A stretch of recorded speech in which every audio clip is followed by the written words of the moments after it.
आज कोर्टामध्ये आलेला होता, कोर्टानं काय नक्की निर्णय दिलेला आहे? 2013 प्रकरण होतं, मात्र तुम्हाला कोर्टानं वारंवार पाठवलं, तुम्ही आज कोर्टामध्ये हजर झाला, काय म्हणून सांगितलं? कायद्याचा पेक्षा मोठा कोणी नाही, कायद्याचा सन्मान केला पाहिजे। तारीख होती त्या तारखेसाठी माननीय न्यायालयाचा सन्मान आपण केला पाहिजे। कायद्यापेक्षा मोठं कुणी नाही, त्यामुळं तारखेसाठी आलो, बस एवढं। विषय काय होता, तुमचा आरोप काय होते? काय नाही, आरोप काय नाहीये, न्यायप्रविष्ट मॅटर आहे, न्यायदेवता न्याय देईल। फक्त आज एवढंच होतं, तारीख होती, मी हजर राहिलो। कायद्यापेक्षा कोणी मोठा नाही, नाचण्याचं काही कारण नाही, आलं पाहिजे म्हणून आलो। आता आरोप अगोदरच कसं म्हणणार आहेत आपण? मान्य न्यायालय बसलं, न्यायाधीश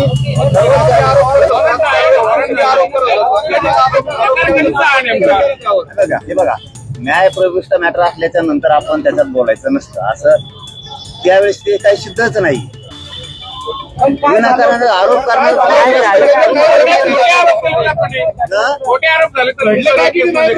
हे बघा, आता न्यायालय आहे म्हणून मी त्याविषयी बोलायला, खोटं आहे हे सगळ्यांनाच माहिती आहे। आता एक मात्र खरं आहे, कुंकड सापडत नाही म्हणून काय याच्यात सापडायचं की काय सरकारला, असंही काय असू शकतं। पण न्यायदेवता नाही करत, तारीख होती, आलो दादा, आणि तुम्हाला टाळून जाऊ शकत नाही कधी। लय दिवसात येते नाही, घटनाक्रम सांगायला जे नाही येते आता। हा, फार 13-14 वर्षाचा विषय तो, आत्ता आलाय समोर, आणि काही कारण नसताना। पण ठीक आहे, आता ते न्यायालय टिप्पणी करू नये, कारण न्यायदेवता न्याय देईल, या एवढं मात्र। एवढं जालन्यावर जर तुम्ही येत असाल तर नेमकी तक्रार काय तुमच्या? अहो साहेब, जालन्याहून आलोय म्हणजे न्यायदेवतेचा सन्मान केला पाहिजे, कायद्याचा सन्मान केला पाहिजे म्हणून आलो। तिथून आलो म्हणजे काय मोठा थोडा झालोय मी, कायद्यापेक्षा थोडा मोठा आहे।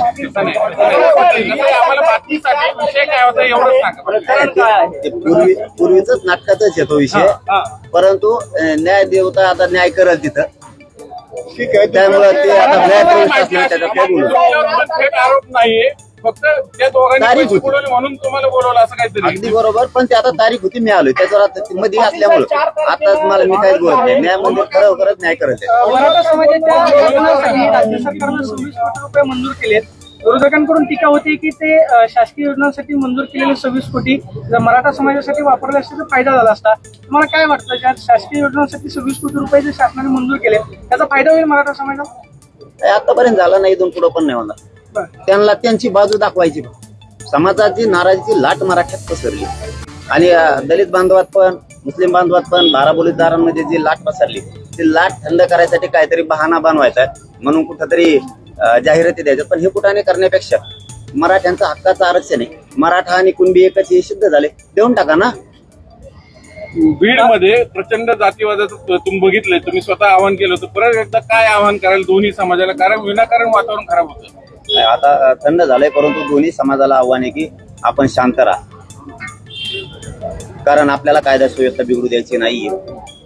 सांगितल्याबरोबर समाज आधीही शांत होता, आता पण दादा शांत आहे, पण हे जातीवाद मान्य आपल्याला पण नाही, म्हणून आपण 22-23 दिवसापूर्वी आपण आव्हान केलेलं की शांत राहा म्हणून, आणि 100% शांत राहतील। त्यांच्या बाजूने सुद्धा आव्हान होणं खूप गरजेचं आहे। बीडमध्ये काय होतं, कारण काय? कारण समोरची पार्टी आरोप करते तुम्ही भाषणात देताना काही जातीवादाचे उल्लेख केले, त्यामुळे हे सगळं पेटवतं। मी आतापर्यंत बोललो नाही, जातीविषयी एक शब्द बोललो नाही। प्रामाणिकपणानं तुमच्या समोर मी माझी बाजू हमेशा मांडलेली। मी जातीला खालच्या ग्राउंड लेवलच्या कुठल्याही ओबीसी बांधवाला कधी दुखवलेला नाही, दुखवणार। नेते ही विरोध करतात म्हणून त्यांना मी विरोध करतोय फक्त, कारण नेता हा कोणाचाच नसतो, त्यांना विरोध करतोय। परंतु आपल्याला गावखेड्यात राहायचंय, ओबीसी बांधवाचं, मराठा बांधवाचं आपलं रोजचं एक ताट आहे, आपल्याला एकमेकात राहायला लागतंय। यांचं ऐकून आपण दुई निर्माण होऊ द्यायची नाही, म्हणून मी मोठ्या मनानं आव्हान केलं की आपण सगळ्यांनी शांत राहा, आणि शांत आहेत। फक्त आता त्यांच्याकडून आव्हान होणं खूप गरजेचं, पण ते करत नाहीत, बहुतेक त्यांना शांतता बिघडायची असेल। 4 तारखेला तुम्ही पाडापाड्याची भाषा सुरू केली, 5 पिढ्यापर्यंत पाडा, ती जातच संपवा, जी मराठ्यानं संपवून, अशा शब्द आल्यामुळं हे सगळं वातावरण चिघळलं गेलं। पाडा तर कुणीही म्हणतो, ते बी म्हणतात एकामेकाला पाडा, म्हणजे ती काय जातीवाद असतो का? तेही त्यांच्या विरोधी उमेदवाराला एकमेकाला म्हणतातच ना पाडा, मग काय थोडा जातीवाद येतो? मी बोललो नाही, मी बोललोच नाही, मी नावच नाही सांगितलं। नाही मी निवडणुकीतच नाही रिझल्ट सांगतो बीड आणि जालन्याचे रिझल्ट काय असतील की दोन्ही ठिकाणी तुम्ही सांगत ते लोकांनी ऐकलंय? नाही पूर्ण महाराष्ट्रातच मराठा एकतर्फी आहे, परंतु कोण निवडून येईल हे सांगायला मी निवडणुकीत नाही, माझा समाज नाही, मी नाव घेतलंच नाही ना पर्सनल की ह्याला पाडा. तसं म्हणलं असतं तर मग आमची प्रतिष्ठा पणाला लागली असती. जनतेला अधिकार आहे, अभिव्यक्ती स्वातंत्र्य आहे, फक्त त्यांना एवढं सांगितलंय पाडा, पण मताची ताकद दिसली पाहिजे. मग आता मी सांगितलं नाही यालाच पाडा, आमची प्रतिष्ठा असण्याचे प्रश्न नाही. तशी जर मस्ती असली समजा की आम्ही नाही सांगून म्हणायची मग विधानसभेला बघू. तुम्ही नाव न घेता थेट इशारा दिलेला आहे, आता हे विधानसभेत बघू तुम्ही कसं निवडून येतात ते कसं काय होतंय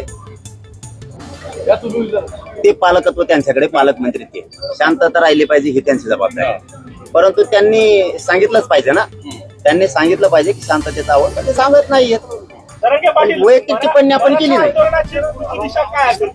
4 तारखेपासून म्हणजे 4 जून पासून मराठा आरक्षणासाठी आंदोलन सगळ्या स्वारींची अंमलबजावणी आणि मराठा आणि कुणबी एकच हा कायदा पारित होण्यासाठी ते जर सगळ्या स्वारीची अंमलबजावणी दिली नाही आणि मराठा आणि कुणबी एकच हे जर नाही मंजूर केलं तर मग मात्र विधानसभेला 88 मध्ये उभा करण्यात सगळ्यात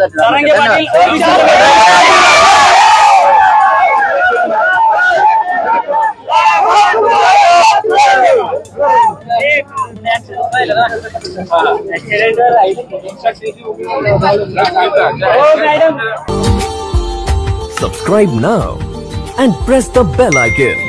Never miss an update.